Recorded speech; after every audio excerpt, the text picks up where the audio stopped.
Hello friends, आज के video में हम बात करेंगे कंजंक्टिवाइटिस यानी कि आँख आना। उसमें हमें क्या करना चाहिए, उसमें क्या क्या लक्षण होते हैं और उसे हम घर रहते कैसे ट्रीटमेंट कर सकते हैं। वीडियो को मैं आगे बढ़ाऊं उसके पहले मैं आपसे रिक्वेस्ट करना चाहूँगी कि अगर आपने मेरे चैनल को सब्सक्राइब नहीं किया है तो प्लीज़ मेरे चैनल को सब्सक्राइब कर दीजिए, ताकि मैं कोई भी हेल्थ रिलेटेड टॉपिक के बारे में वीडियोस डालूं तो उसकी इन्फॉर्मेशन सबसे पहले आप तक पहुंच सके। तो चलिए वीडियो को आगे बढ़ाते हैं। आज की वीडियो में हम बात करेंगे कंजंक्टिवाइटिस के बारे में। कंजंक्टिवाइटिस एक ऐसी बीमारी होती है जो आपकी आँखों में होती है, जिसमें आपकी आँखों में इरिटेशन होता है, सूजन हो जाता है और आपके आँखों का कलर पिंक कलर का हो जाता है, जिसके वजह से इस बीमारी को पिंक आई भी कहा जाता है। ये बीमारी कहाँ होती है? ये बीमारी आपकी आँखों में होती है। आपके आँखों का जो सफ़ेद भाग होता है उसके चारों तरफ एक पिंक कलर की झिल्ली होती है। इस झिल्ली में ये इन्फेक्शन होता है और जब यहाँ पर ये इन्फेक्शन होता है तो आपकी आँखें धीरे धीरे पिंक कलर की हो जाती है। ये ज़्यादातर समर सीज़न में या स्प्रिंग सीज़न में होता है, पर विंटर सीज़न में भी ये हो सकता है तब जब ये कंजंक्टिवाइटिस किसी वायरल इन्फेक्शन की वजह से हो तब। यानी कि विंटर सीज़न में आपको बहुत ज़्यादा सर्दी खांसी की शिकायत होती है, तो ये सर्दी खांसी जो है ये इन्फेक्शन आँखों में भी स्प्रेड हो सकता है, जिसके वजह से आपकी आँखों में कंजंक्टिवाइटिस हो सकता है। इसलिए विंटर सीज़न में भी वायरल इन्फेक्शन के द्वारा आपको कंजंक्टिवाइटिस हो सकता है।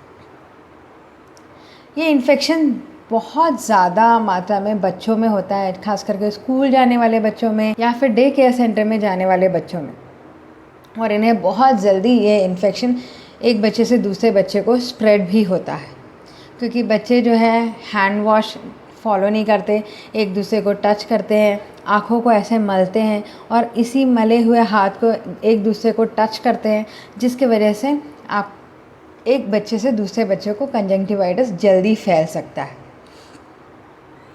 अब हम जानते हैं कि इसके लक्षण क्या क्या हैं।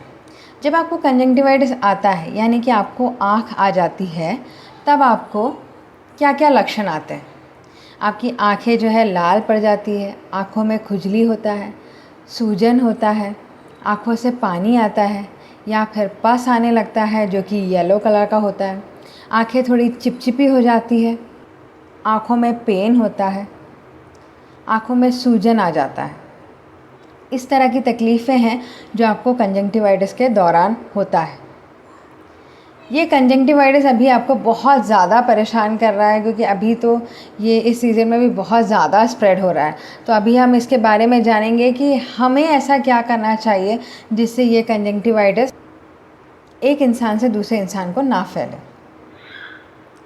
ये कंजंक्टिवाइटिस बहुत सारे रीज़न से हो सकता है, जैसे कि बैक्टीरिया की वजह से, वायरस की वजह से, किसी इरिटेंट्स की वजह से, यानी कि ऐसी चीज़ें जो आपकी आंखों में इरिटेशन कर सकती है, जैसे कि शैम्पू है, डस्ट है या फिर स्मोक है या फिर स्विमिंग पूल में डालने वाले जो क्लोरीन होते हैं उससे भी आपको एलर्जी हो सकती है, या कॉन्टैक्ट लेंस लगाने की वजह से भी आपको ये इरिटेशन हो सकता है। इसके अलावा आपको किसी चीज़ से एलर्जी है तो भी आपको ये इन्फेक्शन हो सकता है। तो अब हम जानते हैं कि हमें अगर ये इन्फेक्शन हो जाए तो ऐसा क्या करना चाहिए जिससे हमें थोड़ा कंफर्ट मिले और हम अपने आप से किसी दूसरे को इन्फेक्शन ना फैलाएं। सबसे पहले तो आपको हैंड वॉश हमेशा करना चाहिए। सोप और वाटर से हैंड वॉश कीजिए, कभी भी आँखों को मलिए नहीं। इसके अलावा आँखों को क्लीन रखने के लिए आँखों से कोई भी पस आता है, डिस्चार्ज आता है, पानी आता है, तो उसके लिए आप टिश्यू पेपर यूज़ कर सकते हैं। जहाँ पर आप सोते हैं वहाँ पर रोज़ पिलो के कवर को वॉश कीजिए। इसके अलावा अगर आप कोई टॉवल यूज़ करते हैं तो उसको भी आप वॉश कीजिए, आपके कपड़ों को अलग वॉश कीजिए। तो ये सारी चीज़ें जो भी आपकी आँखों के कांटेक्ट में आती हैं, इसे आपको डेली वॉश करना है। आपको अपना अलग यूज़ करना है ये सारी चीज़ें, ताकि आपकी वजह से किसी को इन्फेक्शन स्प्रेड ना हो। और इसे कैसे वॉश करना है? गर्म पानी में डिटर्जेंट डाल के अच्छे से खंगाल कर धोना है। तब तक धोना है जब तक आपकी इन्फेक्शन धीरे धीरे चली नहीं जाती। और जब आपकी इन्फेक्शन पूरी तरह से चली जाएगी तब आप नॉर्मली जो रूटीन फॉलो करते हैं उसे आप फॉलो कर सकते हैं।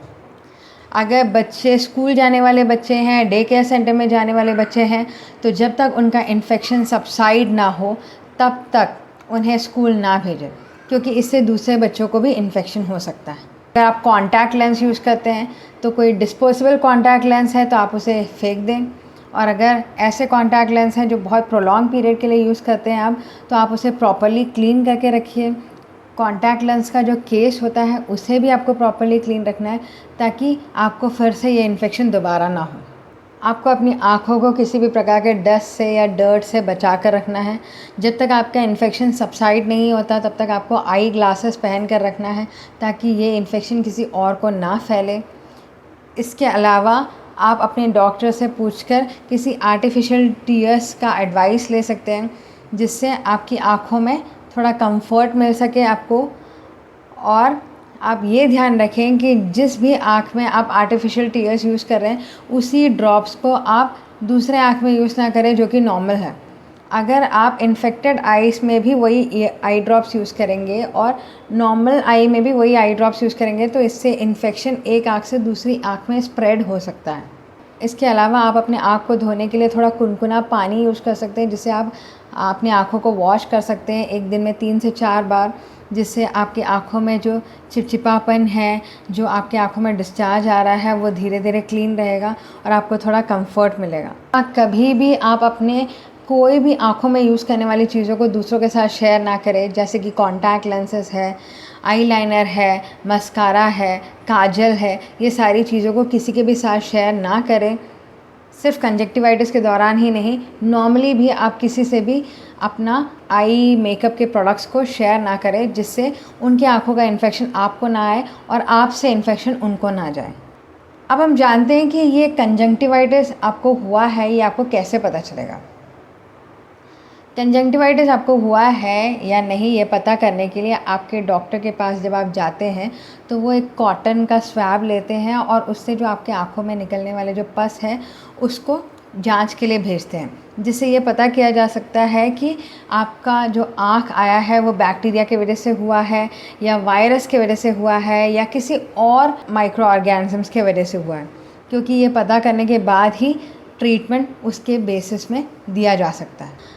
अगर आपको इन्फेक्शन वायरस की वजह से हुआ है तो आपको एंटीवायरल दिया जाएगा, अगर बैक्टीरिया की वजह से हुआ है तो आपको एंटीबायोटिक्स दिया जाएगा, अगर किसी एलर्जी की वजह से हुआ है तो उस एलर्जी का ट्रीटमेंट किया जाएगा, और एलर्जी का ट्रीटमेंट करने के बाद आपको कंजक्टिवाइटिस का प्रॉब्लम भी सॉल्व हो जाएगा। अगर आपको आँख आई है और 2 हफ्ते के बाद भी आपको नॉर्मल नहीं लग रहा है और ऐसा लग रहा है कि आपको आपकी आँखों में बहुत ज़्यादा अनकंफर्टेबल फील हो रहा है, बहुत तकलीफ़ हो रही है, बहुत पेन हो रहा है, अगर आपको टेम्परेचर आ रहा है, आपको थोड़ा कपकपी महसूस हो रहा है, या फिर आपको ऐसा लग रहा है कि आपको बहुत ज़्यादा धुंधला लग रहा है और कुछ भी दिखाई नहीं दे रहा है, आँखों से जो पस आ रहा है वो येलो या ग्रीन कलर का डिस्चार्ज हो रहा है, तो ये सारे लक्षण आपको इंडिकेट करते हैं कि आपको तुरंत डॉक्टर के पास जाना चाहिए। यूँ तो 2 हफ्ते के अंदर अंदर ये कंजक्टिवाइटिस आपका धीरे धीरे सही हो जाता है, पर 2 हफ्ते के बाद भी आपको ये सारे लक्षण दिखे और बहुत ज़्यादा ये प्रॉब्लम कर रहे हैं आपको, तो आपको तुरंत डॉक्टर को अप्रोच करना चाहिए। अगर नवजात शिशु का आँख अगर लाल पड़ जाए तो तुरंत ही डॉक्टर को जाकर बताएं, क्योंकि नवजात शिशु को किसी इन्फेक्शन की वजह से ये कंजक्टिवाइटिस हो सकता है, जिसका ट्रीटमेंट तुरंत ही ज़रूरी है, वरना उन्हें विजन लॉस हो सकता है, यानी कि उनकी आँखों की रोशनी जा सकती है। तो आपको तुरंत डॉक्टर को अप्रोच करना है ताकि वो इंस्टेंटली बच्चे को ट्रीटमेंट दे।